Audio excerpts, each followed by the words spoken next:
بسم اللہ الرحمن الرحیم۔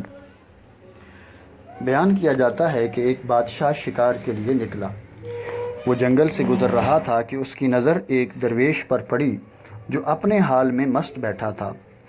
بادشاہ اس درویش کے قریب سے گزرا، لیکن اس نے آنکھ اٹھا کر بھی اس کی طرف نہ دیکھا، اور یہ بات بادشاہ کو بہت ناگوار گزری۔ بادشاہ نے اپنے وزیر سے کہا کہ یہ بھک منگے بھی بالکل جانوروں کی طرح ہوتے ہیں کہ انہیں معمولی ادب آداب کا بھی خیال نہیں ہوتا۔ بادشاہ کی ناگواری کا اندازہ کر کے وزیر اس درویش کے پاس گیا اور اس سے کہا کہ بابا جی، ملک کا بادشاہ آپ کے قریب سے گزرا اور آپ نے اتنا بھی نہیں کیا کہ اپنی عقیدت اور نیازمندی ظاہر کرنے کے لیے کھڑے ہو جاتے اور ادب سے سلام کرتے۔ درویش نے بے پرواہی سے جواب دیا، اپنے بادشاہ سے کہو کہ ادب آداب کا خیال رکھنے کی امید ان لوگوں سے کرے جنہیں اس سے انعام حاصل کرنے کا لالچ ہو۔ اس کے علاوہ اس سے یہ بات بھی اچھی طرح سمجھا دو کہ ہم جیسے درویشوں کا کام بادشاہ کا خیال رکھنا نہیں، بلکہ بادشاہ کا یہ فرض ہے کہ وہ ہماری حفاظت کرے۔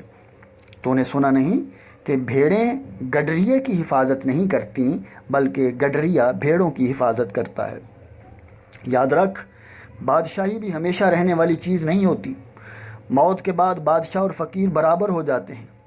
اگر تو قبر کھول کر دیکھے تو یہ بات معلوم نہ کر سکے گا کہ یہ شخص جس کی کھوپڑی کو مٹی نے کھا لیا ہے، زندگی میں کس مرتبے اور شان کا مالک تھا۔ وزیر نے درویش کی یہ باتیں بادشاہ کو سنائیں تو اس نے اس سے نصیحت حاصل کی اور فقیر پر مہربان ہو کر اس کے پاس پہنچا اور عرض کی کہ اگر کسی چیز کی ضرورت ہو تو بیان کرو، تمہاری ہر حاجت پوری کی جائے گی۔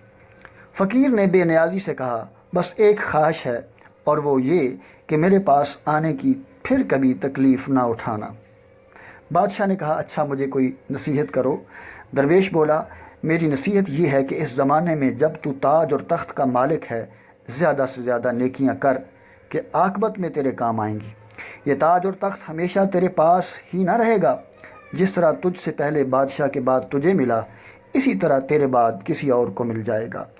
نیکیاں کر لے اگر تو صاحب ثروت ہے آج، کل نہ جانے کس کے ہاتھ آئے یہ تیرا تخت و تاج۔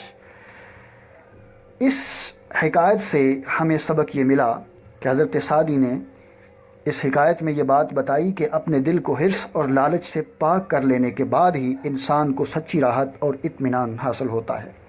یہ مرتبہ حاصل ہو جائے تو خدا ایسی جرت بخش دیتا ہے کہ وہ لاؤ لشکر رکھنے والے بادشاہوں سے بھی خوف نہیں کھاتا۔ نیز یہ مالدار شخص کے لیے سب سے زیادہ نفع کا سودا ہے کہ نیکیاں کرے۔ اخروی زندگی میں اس کے کام اس کا یہی سرمایہ آئے گا۔